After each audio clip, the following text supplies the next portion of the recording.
They are off to a slow start, but I have hopes of bloodshed yet. Daphne Bridgerton hasn't really been around much since her big debut in Bridgerton Season 1, and while I've mostly come to terms with that, I think she deserves at least one more appearance down the line. The show's whole format is built around each Bridgerton sibling getting their own season to fall in love, and Daphne had her turn first. Her romance with Simon kicked everything off. Since then, we've seen Anthony fall for Kate in Season 2, and most recently, Colin and Penelope had their moment in the spotlight during Season 3. Up next is Benedict's turn, with Season 4 set to follow his journey, which will likely be with Sophie based on the book series. Right now, as of April 2025, filming for Season 4 is still happening. That means we probably won't see the new episodes until sometime in 2026, possibly mid-year or even later, depending on how things go in post-production, so the wait isn't short. But here's the real kicker: Daphne won't be in Season 4. Phoebe Dynevor, who plays her, also skipped out on Season 3, which means she missed two pretty big family moments, Colin's wedding and Francesca's. And let's be honest, if Benedict ends up tying the knot this season too, which he probably will, that means Daphne's going to miss 3 of her siblings' weddings. That's a lot of absence for someone who was once front and center. Still, as frustrating as it is, I can live with her missing Benedict's season. What I can't accept is the idea of her being gone forever, especially not during one very specific future season. Now, to be fair, Season 4 is already packed with storylines, so bringing Daphne back right now might not even be the best move. It's not that she wouldn't be welcome, but more that there's just so much happening already that adding her into the mix could feel forced.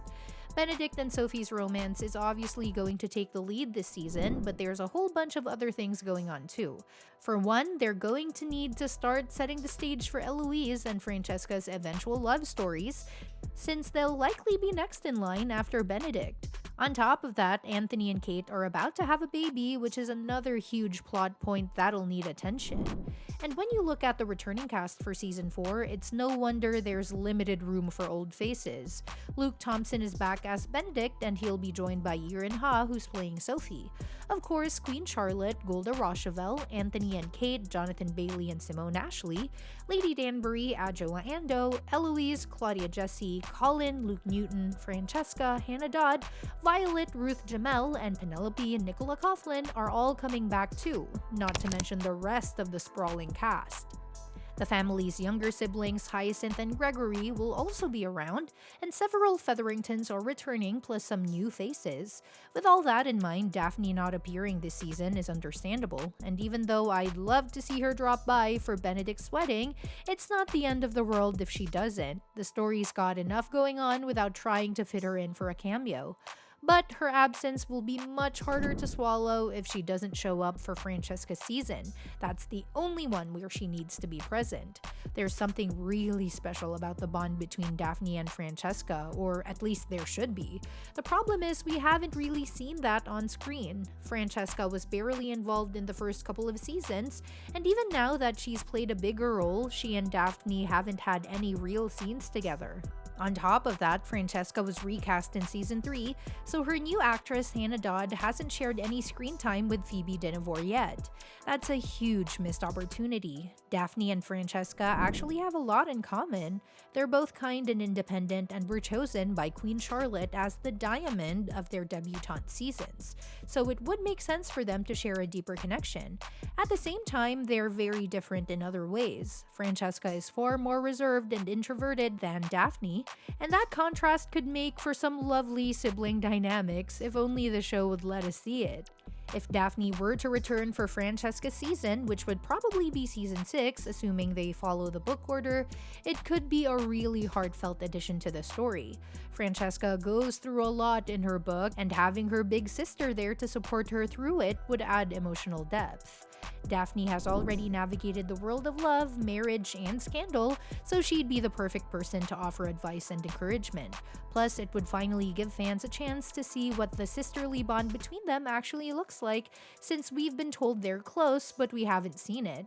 Luckily, there's still a chance Daphne could return. In January 2025, Phoebe Dynevor said in an interview with Screen Rant that she's open to coming back. She hasn't gotten the call yet, but she's available, so the ball is really in Netflix's court. short. If they want her back, it sounds like she'd be more than happy to reprise her role. And that's a relief because now that we know season 5 and 6 are officially happening, there's a very real opportunity for her to show up again. Netflix confirmed both additional seasons in May 2025 and also announced that season 4 will be released sometime in 2026. There's no exact premiere date yet, but considering that season 3 came out in May and June of 2024, there's a good chance we'll see season 4 around the same time next year. That gives the show plenty of time to get everything right, including finding a way to bring Daphne back when the moment is right. It's also worth mentioning that the show hasn't strictly followed the book order. Season 3 jumped ahead to Colin and Penelope's story, even though Benedict's book came before theirs. That means the showrunners are comfortable shaking things up, so just because Francesca is supposed to be next, doesn't mean she'll get season 5. Still, it's likely she'll get her moment soon, especially since her character has finally been brought to the forefront. And honestly, it's good to see the show moving forward with some momentum again. Between COVID delays and the WGA SAG-AFTRA strikes, fans have had to wait a long time between seasons. But now that we know Netflix is committed to producing seasons 5 and 6, it feels like Bridgerton is finally back on track. That's great news for anyone who's invested in seeing all 8 siblings get their love stories told, just like in Julia Quinn's books. Speaking of progress, there's another development that fans are pretty happy about. Penelope and Eloise are friends again. After their falling out in season 3, there were some doubts about where their relationship stood, but a recently released photo from season 4 shows them walking together arm in arm, with Penelope smiling and Eloise looking surprised. That picture alone was enough to reassure a lot of fans. And according to showrunner Jess Brownell, the two characters are more bonded than ever in the upcoming season. So even though Daphne won't be around for season 4, there's still a lot to look forward to. The show is building toward more sibling stories, fresh romances, and deeper character arcs. But there's still that lingering hope that Daphne will return. Maybe not now, but soon. Her character meant a lot in the beginning, and she deserves to be part of the story again, even if it's just for a short but meaningful appearance. Especially when it comes to Francesca, who could really use her sister by her side when things get tough. Because at the end of the day, Bridgerton has always been about love, not just romantic love, but the bonds between family members too. And if the show truly wants to explore those connections, it can't leave Daphne out forever. And that's that for today's video. Thanks for watching, and we will see you in the next one. Your suggestions for future videos are always welcome in the comments below. Don't forget to like, share, and subscribe to stay in the loop, and if you want, you can share your thoughts about this video in the comments.